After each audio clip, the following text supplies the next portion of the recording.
안녕하세요, 여러분. 오늘 읽을 책은 한석봉이에요. 자, 그럼 시작해 볼까요? 조선을 빛낸 명필 한석봉. 어디 점괘를 한번 살펴볼까?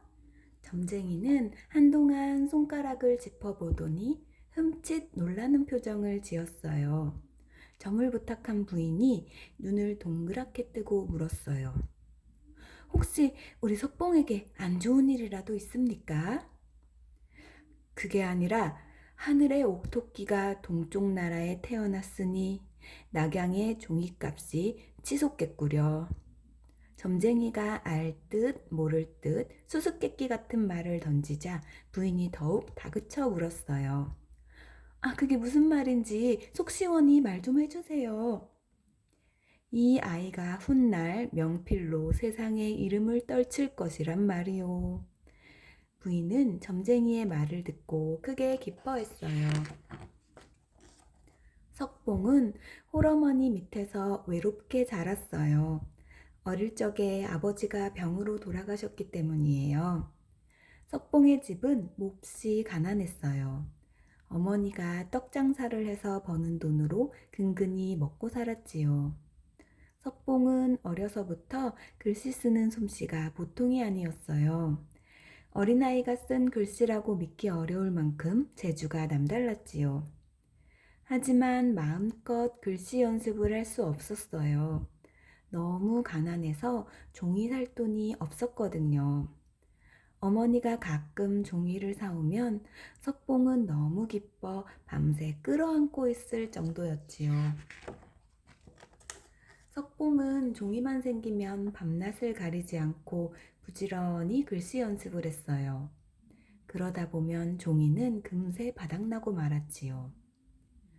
어머니는 종이와 먹을 마음껏 사주지 못해 늘 안타까웠어요. 미안하구나, 석봉아. 요즘 떡 장사가 잘 안 돼서 종이도 못 사주고.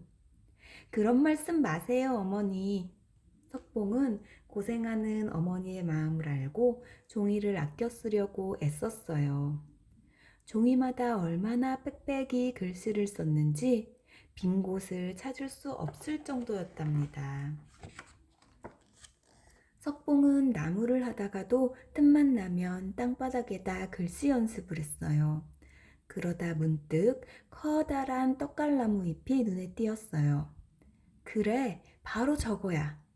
커다란 나뭇잎이 마치 종이처럼 보였던 거예요.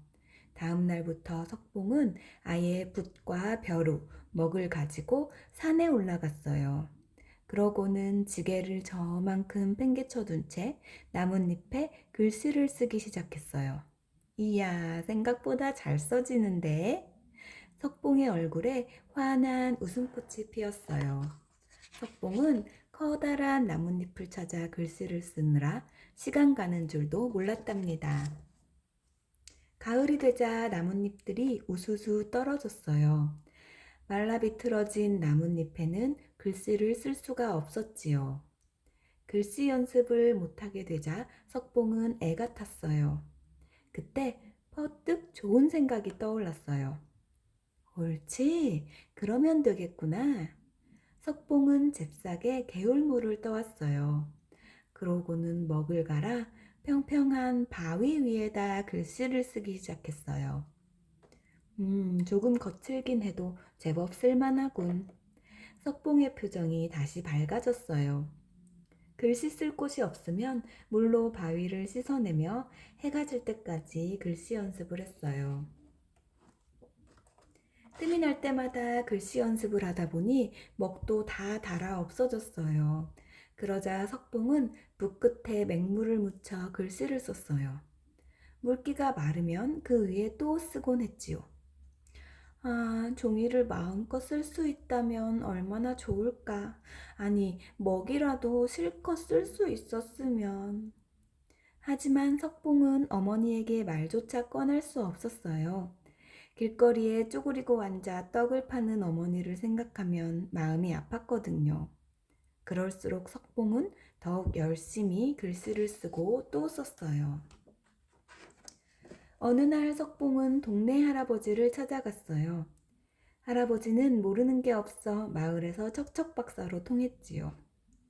할아버지, 먹은 어떻게 만들어요? 먹 말이냐? 송진을 데우면 그을음이 생기는데 그것을 뭉쳐 단단하게 굳히면 먹이 되지. 아, 그렇구나. 할아버지, 감사합니다. 석봉은 뛸 듯이 기뻐하며 얼른 집으로 달려갔어요. 그러고는 곧장 부엌으로 들어가 아궁이 속을 들여다보았어요. 아궁이 속에는 검댕이가 잔뜩 붙어 있었어요. 석봉은 검댕을 물에 불어 잘 저었어요. 그랬더니 제법 먹과 비슷해졌지요. 그 뒤로 석봉은 검댕으로 만든 먹으로 글씨 연습을 했어요. 하루는 석봉이 아궁이에 머리를 디밀고 검댕을 긁어모으고 있을 때였어요. 아니, 석봉아, 거기서 뭐 하는 거니? 얼굴은 또 그게 뭐냐? 떡장사를 마치고 돌아온 어머니가 깜짝 놀라 물었어요. 석봉의 얼굴에 검댕이 잔뜩 묻어 있었거든요. 아, 그게 저 먹이 다 달아서.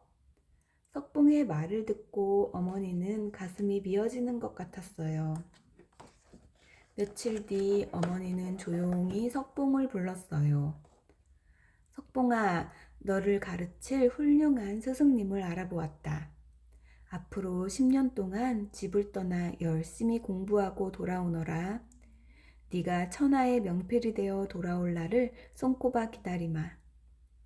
석봉은 훌륭한 스승님 밑에서 공부하게 된 것은 기뻤지만 어머니와 헤어지자니 가슴이 아팠어요. 하지만 마음을 굳게 먹고 길을 떠났답니다. 석봉은 잠시도 한눈을 팔지 않고 열심히 공부했어요. 그러던 어느 날 먼 산을 보다 생각에 잠겼어요.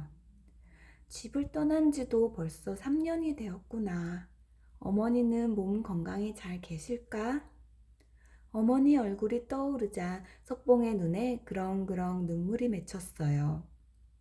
그날 저녁 석봉은 스승님 몰래 산을 내려왔어요.